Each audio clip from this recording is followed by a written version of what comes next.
பேச மட்டும் தெரிஞ்சிருந்தாக்கா, இதோட பாசத்துக்கு முன்னாடி மனுஷங்களோட பாசம் தோத்து ஆமா. அதுங்க பாசத்துக்கு ஒரு அளவே இல்ல. அந்த மாதிரி இருக்குங்க.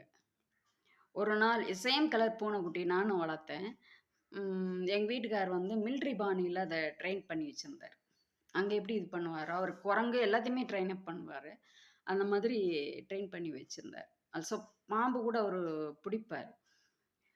இது என்ன பண்ணுச்சு, நான் சமையல் பண்ணிட்டு இருந்தேன். சமையல் பண்ணிட்டு இருக்கிறப்போ, எனக்கும் அடுப்புக்கும் இடையில வந்து அந்த பாம்பு உழுவுது.